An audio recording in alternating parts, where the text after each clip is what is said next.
Hello guys, and welcome to another day with Zimaleta. In today's video we have a 2005 Freightliner Sprinter with some codes. Hey guys, one of my viewers brought me another van. This is a 2004, 2005, it doesn't really matter, it's about the same. It's a T1N Sprinter with 360,000 miles on it. The problem with this one is it pulls pretty bad. This is me flooring it all the way, and normally when it gets to 60, that's about it. But I just let go of the gas pedal. This is actually pulling pretty good. It just will not go above 60. That's all it is.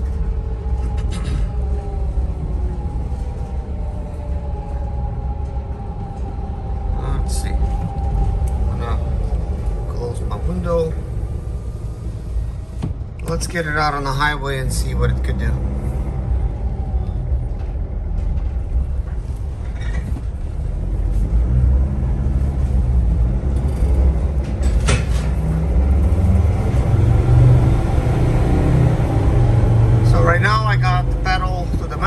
Say, and I want to see what it does. So as you can see, there's no check engine light on right now, so there is no limp mode right now.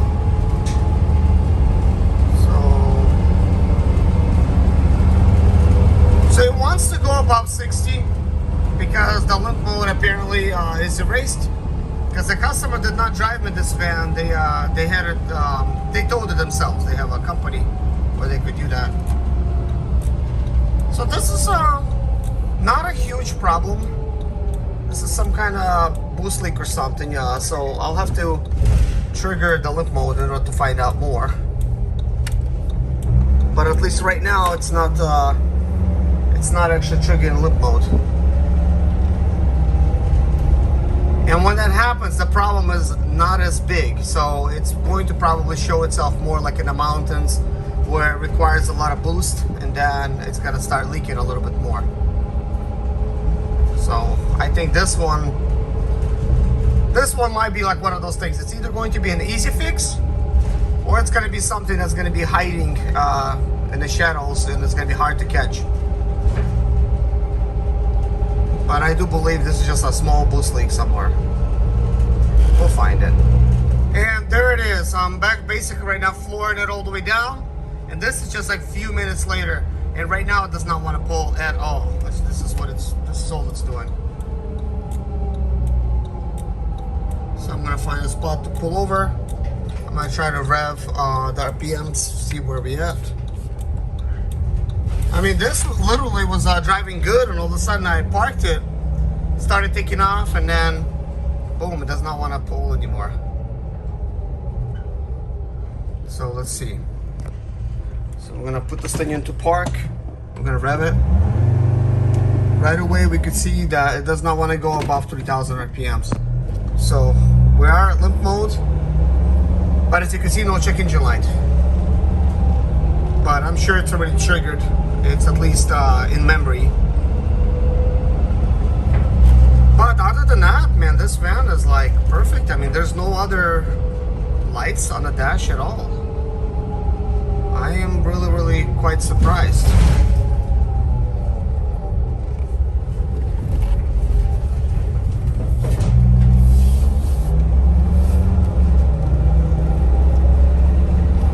So this is gonna be exciting to take a look at it and find out what's actually wrong with it, because this is normal. This is how it usually is. There's no limp mode, and now all of a sudden there's limp mode.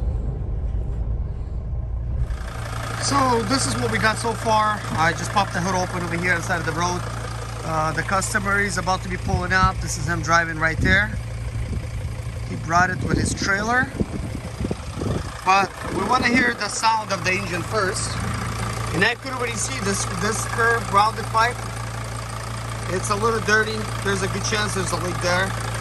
And over here we have a black turbo resonator. So that could be replaced with a metal one. And there's a good chance that's leaking. But I've seen these pipes leak as well.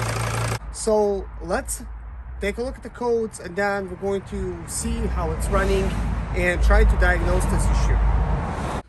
So guys, before I get started, I usually like to diagnose things very quickly by using this iCar soft type of scan reader.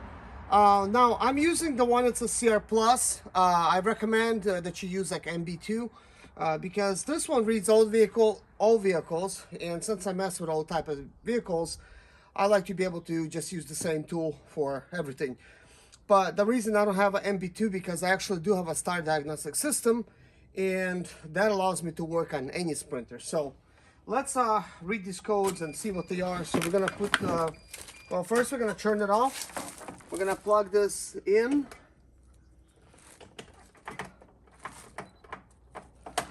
Like usually those things are broken where you're plugging stuff in, the plastics. So anyways, I'm gonna go ahead and start scanning. And I could scan generically, or I could scan you know, the actual vehicle. So let's do a scan for the Sprinter. So I could just select a Sprinter right here.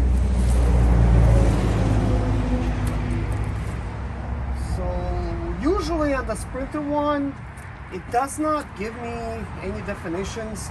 It just basically gives me just the codes. I was not expecting this, but this is what we're getting. So what is this? We're getting a P2043. It says its code's not found. And this is what I was talking about. Like, it just, you know, it shows different codes and then they're not found in the database. And I don't know why that is. And this is why I'm saying I need to update it, see if it's going to be found. But anyways, we got 9 codes. We're not going to clear them because we want to know what they are. Because anytime you start with the diagnosis of the vehicle, you want to first find out what does it actually say. You don't want to delete any codes because then it does not help you. It, you know, it can hurt you in the process. So this is a generic scan, and the generic scan will just generically give the information that's necessary for you to quickly see what kind of codes you're getting. But even though you're getting those codes does not mean those are the problems. Now over here we got 15 codes. So we got P0299, which is a very common turbocharger, supercharger under boost. Then we have cylinder 5 glow plug. And this is not why this person came in. Another glow plug, another glow plug, another glow plug, and glow plug. Crankshaft position sensor. Now this one can be serious. Definitely replacing this thing could be a nightmare, to be honest.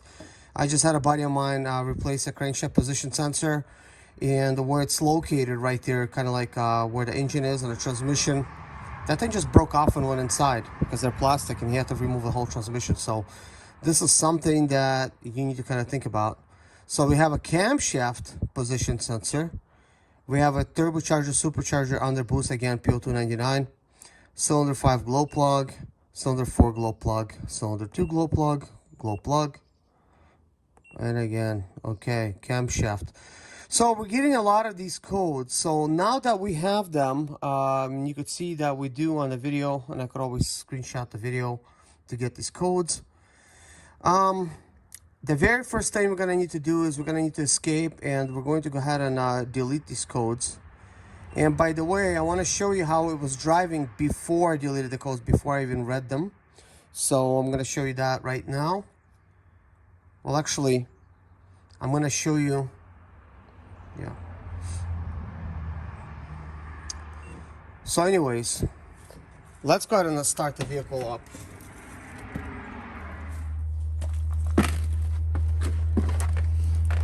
So guys, right now we deleted the codes, but before I, start proceeding and letting you know how to diagnose, or how at least I diagnose things, in the beginning, you're gonna have a bunch of codes.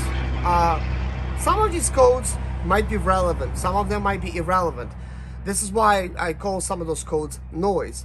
So once you find out what the reading of the codes are, then I simply recommend take a note of those codes. With me, it's easy. I either take screenshots or I take a video. So in this case, I have all the codes in the video. So I'll be able to easily go back and see what the codes were. So then you need to start deleting the codes. Just delete them, just like I have right now. And then once you delete them, drive the vehicle, whatever, and then see if anything changes. In this situation, I already have driven the vehicle while the codes was present, so now I need to drive the vehicle while the codes are deleted. And after I come back, I'm going to take a look and see what actually came back and you know, what state. So anyways, we're gonna go ahead and start this vehicle up.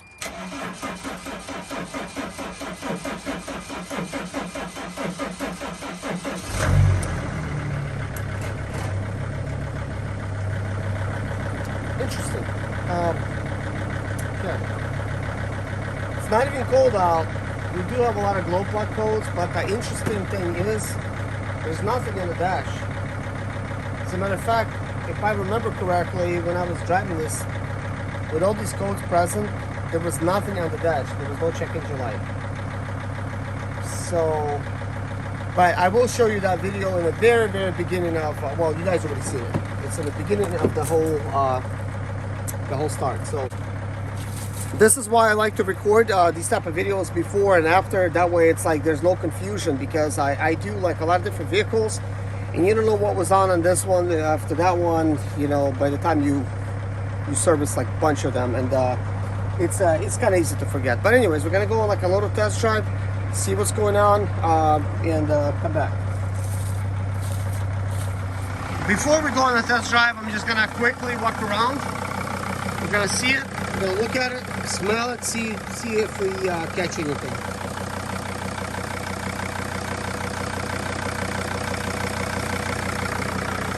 Guys, this is definitely like a fire hazard right here. I don't know if this stuff will catch on fire, but it's hanging on this stuff. If it catches on fire, man, you're screwed. So this is why if I see this, I just remove them on my vans. But this is not my van, so not my choice.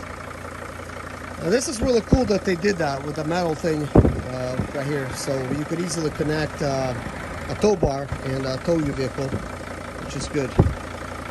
So anyways, it's pre-warming. I'm gonna let it warm up just another minute, and we're gonna go on a drive. Guys, I let this vehicle warm up to like operating temperature right now, like over 5 minutes. So first I want to see where it's gonna be revving at. So right now it's revving to 4,000 RPMs, and that's no surprise. This van came in with exactly the same type of thing, where immediately it started driving great. All of a sudden, then it started driving bad. So